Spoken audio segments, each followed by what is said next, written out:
আমি বাবর ভাইকে সম্মান করি, তারা নির্যাতিত নেতা, কিন্তু আপনার ওই কাজ আমি সমর্থন করি না। যদি অস্ত্র হ্যান্ডেলই করতে না পারেন তাহলে নিয়ে আসেন কেন আপনি? বর্তমান বাংলাদেশে আমাদের যে সংসদীয় ব্যবস্থা রয়েছে, শেখ হাসিনা মতন একজন খুনি ফ্যাসিস্ট সরকার আমাদের সামনে বারবার ফিরে আসবে, যার হাতে বিচারালয়ের ক্ষমতা, যার হাতে সংসদীয় ক্ষমতা, যার হাতে নির্বাহীর ক্ষমতা। এই জন্য আমরা পাওয়ার ব্যালেন্সের চেক করার জন্য পিআর পদ্ধতিতে উচ্চ কক্ষের নির্বাচন চেয়েছি। কিন্তু যারা ফ্যাসিস্ট ক্ষমতার কাঠামোতে থাকতে চায়, তারা এই বিষয়ে জনগণকে ধোঁকা দেওয়ার চেষ্টা করছে। রাজপথে ঐক্যবদ্ধ থাকবেন। বাংলাদেশের মানুষ নতুন সংবিধান সংস্কার এবং শেখ হাসিনার বিচারের টিকিট নিয়েই ঘরে ফিরবে ইনশাআল্লাহ। প্রিয় নেত্রকোনাবাসী, প্রিয় বাংলাদেশবাসী, বাংলাদেশে অসংখ্য হত্যাকাণ্ড ঘটেছে, অসংখ্য ঘটনা ঘটেছে। এর মধ্যে বড় একটি ঘটনা হলো 10টা অস্ত্রের চালান। যদি অস্ত্র হ্যান্ডেলই করতে না পারেন তাহলে নিয়ে আসেন কেন আপনি? আমাদের দক্ষিণ এশিয়াতে এই অস্ত্র কাহিনীর কারণে বাংলাদেশ সার্বভৌমত্বের হুমকির মধ্যে পড়েছে। অসংখ্য মানুষের জীবন বিপন্ন হয়েছে, পার্শ্ববর্তী আঞ্চলিক সংঘাত বিরাজ করেছে। আমরা দেখতে পেয়েছি বিচারের নামে প্রহসন হয়েছে।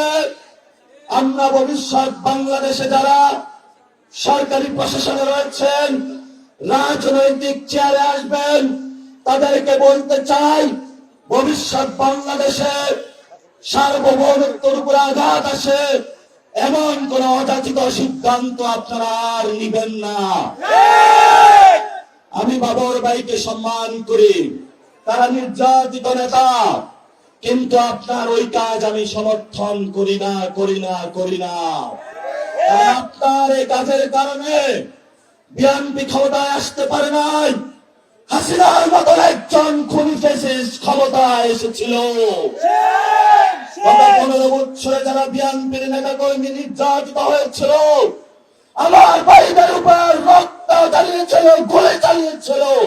এর জন্য ইতিহাসের কাঠ গড়ায় আপনিও দায়ী থাকবেন।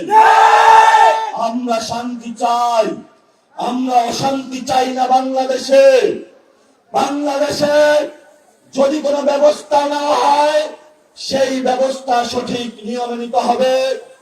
মণিপুরি, আসাম, পশ্চিমবঙ্গ থেকে শুরু করে যেখানে যারা রয়েছেন, আমাদের বাঙালি ভাইয়েরা, মুসলমান ভাইয়েরা, তারা আজকে নির্যাতিত হচ্ছে এবং সেই নির্যাতনের জাতাকলে ভারত সরকার দিন বাংলাদেশে তাদেরকে পাঠিয়ে দিচ্ছে। এই সংঘাতের পিছনে আপনি দায়ী। এই জন্য আমরা বাংলাদেশের রাজনৈতিক ব্যক্তি, সচেতন সমাজ সকলকে আহ্বান জানাবো, ভবিষ্যৎ বাংলাদেশে ভারত থেকে, আসাম থেকে, পশ্চিমবঙ্গ থেকে সীমান্ত হত্যা হচ্ছে, মুসলমানদের উপর নিপীড়ন হচ্ছে। বাংলাদেশি বলে, বাঙালি বলে যাদেরকে প্রতিনিয়ত বাংলাদেশে ছেড়ে দেওয়া হচ্ছে, ইউরোপ সরকারকে বলে আপনি দ্রুত প্রতিবাদ করুন, ইন্টারন্যাশনাল এরিয়ায় উঠুন। আপনি যদি এই প্রতিবাদ লিপি না পাঠাতে পারেন, আপনার লেজিটিমেসি বাংলাদেশের মুসলমান, বাংলাদেশি বাঙালিদেরকে ব্যর্থতার দায় হিসাবে নিরাপত্তার জন্য আপনাকে ইতিহাসের কাঠ গড়ায় দাঁড়াতে হবে।